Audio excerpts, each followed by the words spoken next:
So yeah, silicane, which is basically an acid, which it is, an exfoliator, unfortunately left on a little bit too long, and so it basically peeling now all of those layers. That's a great medicine for any tumor of the epidermis, but obviously now it's involving a little bit more than the epidermis. You can see it's been put on a little bit too much, and now we're taking all that out. You can see the wart. So the good news about this is the wart will be gone because she left it a little bit too long. So the penetration is great. So you can see the wart. This is kind of fancy. You can see, look at that. I'm just trying to clean it so you guys can see it. Typically I don't do that. Typically I just cut the whole thing off, but I just want you to see the wart, that little wart. So put these away. These are just skin. So let's try to clean around it so you guys can see the wart.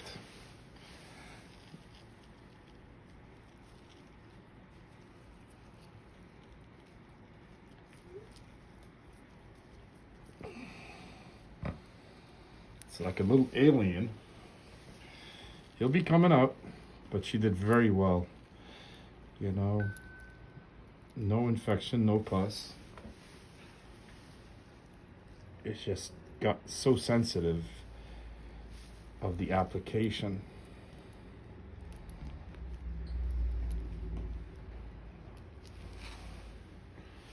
And so that's the guy. Wow, that's looks like from Mars, if I may use that word. Just teasing. It's just the little guy needs to come out, that's all. They too tend to bleed. They live off of blood. So let me stop for a minute. Yeah, so it looks like a coral with tentacles. Cauliflower, that's what they call it, cauliflower appearance. We're gonna try to pop him out, and that's what we're doing right now. Can you see the popping? Pop him out as one piece. Wow, he came out phenomenal. It's a boy.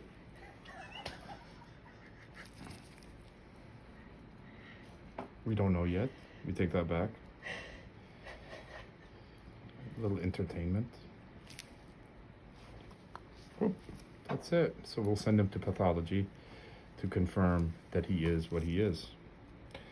So sometimes these come back as molluscum contagiosum, which is like a pearl, sunken in pearl. We just had another person, and usually you get them from, unfortunately, dirty toilets around the thigh and the buttocks, and they stick out like pearls.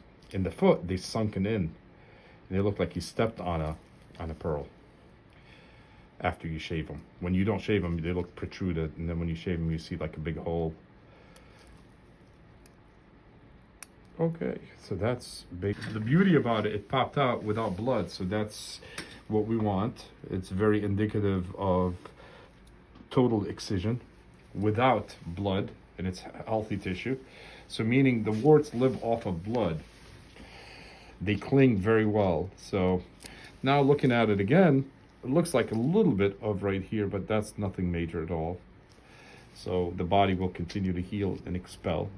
But again, that's why you tell them to come back in about 3 weeks before, if there is any residual, you can do it again. So the silicane works very well when you leave it on for a longer period of time. And you can have the patient basically change it and give them directions, or you could put it on and leave it on for a good 11 days. And then you change it here yourself. And unfortunately, it requires 2 treatments, which is closer to the 30-day mark, which is skin. Takes that long for it. And it's been about a month. And be it the patient doing it or you doing it. And you can give them the material, or you can prescribe it. They can pick it up from their local pharmacy.